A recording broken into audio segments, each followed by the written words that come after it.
You clearly love kids. Is that why you decided to speak out about what's happening in Gaza, specifically with children? I think it should be controversial to not say anything. Did you also, like millions of other Americans, just seeing these horrific, tragic videos? The idea that caring for a group of children in an emergency situation means you don't care about other children is false. Are Palestinian children less human than other children? Should we care less about them? I don't quite get where the controversy is coming from. It's sad that people try to make it controversial when you speak out for children that are facing immeasurable suffering. I'm sure you have a lot of good people in your lives who are saying to you, just be quiet. It's not worth it. What do you say to them? Our compassion doesn't have boundaries or borders. We just love kids. Why do you feel this urge to speak out for Sudanese kids and Haitian kids, and right now, obviously, the kids who are suffering most in the world, the Gazan kids? Silence wasn't a choice for me. Whether or not you have toddlers, by now chances are you've heard about Miss Rachel, the children's educator who's taken the world by storm. With more than 14 million subscribers on YouTube and billions of views worldwide, Miss Rachel has become a superstar in children's entertainment, teaching them everything from how to sound out syllables to learning more about their emotions. But Miss Rachel has not just garnered attention for her educational videos, she's become an outspoken advocate for children in Gaza who've been displaced, starved, injured, and killed in their thousands, more than 15,000 in Israel's offensive. After speaking out about the plight of Gaza's children, Miss Rachel has been thrust into the center of some very unfair online controversy. And I'm delighted to say she joins me now. Rachel, thanks so much for joining us on the show. And I feel like I should introduce you as Rachel Accurso, your actual name. Thank you so much. That was beautiful pronunciation. I butcher everyone's names, so it's good. I'm just going to go with Miss Rachel, it's safer now. Before we get to Gaza, I've got to say, every parent who found out that I was interviewing you today, everyone I know, friends, family, who found out, Miss Rachel? I said, I'm interviewing Miss Rachel. They went crazy in a way that I've not seen people in my community, in my friends and family. I mean, I've interviewed Hollywood celebrities, world leaders.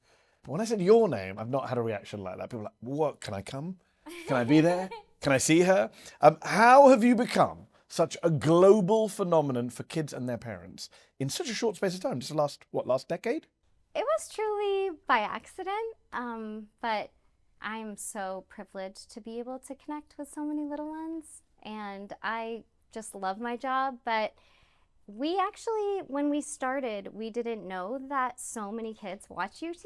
Yeah. I grew up with just regular TV, and we had like this thing where you turned it and you had like 3 channels. So I didn't know so many kids watched on YouTube, but I did know that I had trouble finding resources for my son, and he's such a visual learner. I thought that some of the things I was learning to help him would benefit other little ones. And I had him watch the show.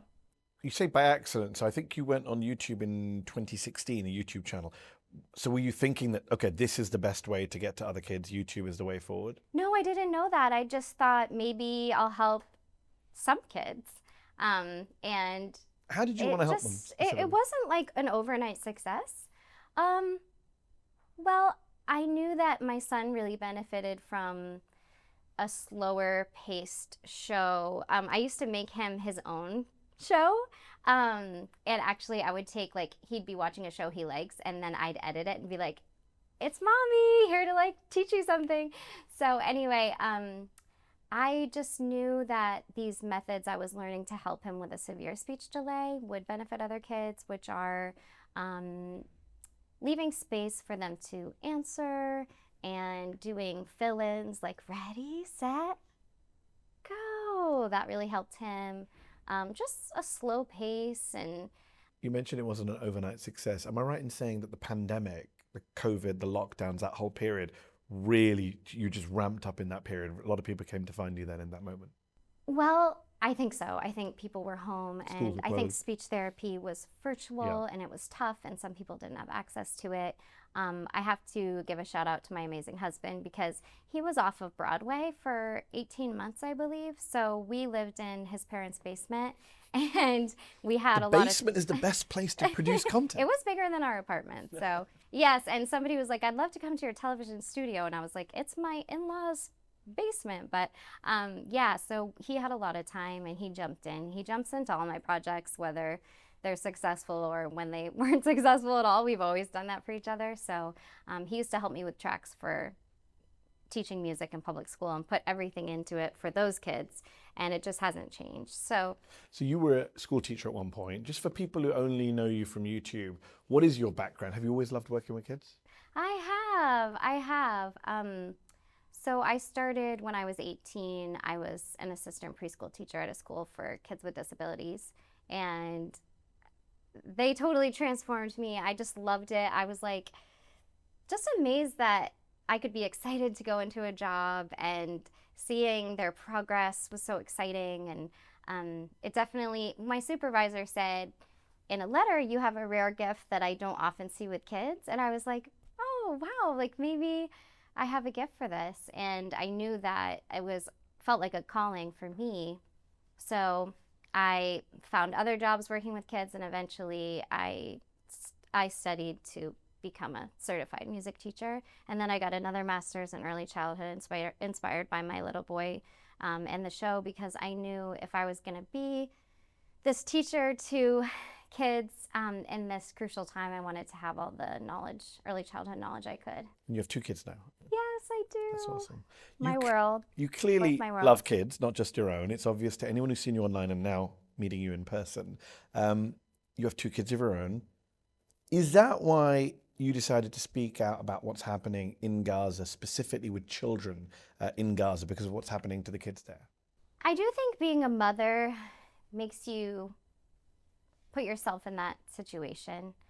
And I think my background in early childhood makes me think about that crucial brain development time of 0 to 3. So if you're being malnourished and you're seeing trauma and you're losing your family, that's a really crucial time of brain development. So I think about that. And then I think just empathy for all kids, which I've always had. A lot of people, I know a lot of people, I've been covering the conflict professionally for 20 years. I've been following it since I was a teenager, something I've been interested in. But a lot of people I know came to the Middle East conflict, came to Gaza, Israel, after October 7th, seeing the horrors of what happened on October the 7th, and then seeing the horrors since. A lot of people came via Instagram, watching social media videos in their feeds of children under the rubble, missing limbs, kids mourning their parents, parents mourning their kids. And I'm just wondering, is it something you followed always, or did you also, like millions of other Americans, come to this via social media, just seeing these horrific, tragic videos in social media? So I didn't know much before, and I was just horrified by October 7th. And then I just tried to listen and learn. And I still am doing that with friends and people. So I had been working with Save the Children prior. When the show became successful, I got an agent, and my agent was like, tell me about what you want to do. And I was like, I want to be connected to charities, and I want to do work helping children. So I got involved with Save the Children. Great charity. Yeah, and I was learning from their team and their CEO about a lot of things going on with children here in the U.S., food insecurity. I was learning about the Congo. She had just come back from there, and they asked me if I wanted to have a meeting with her, and I wanted to learn about that. And I just asked, like, what is a day like for kids there? And then she was in Gaza, and she came back, and they said, would you want to meet from her and hear what it's like for kids there? And I was like, definitely. So I heard from her, and I knew she was there, and she was describing what was happening firsthand. And then, of course, I did see the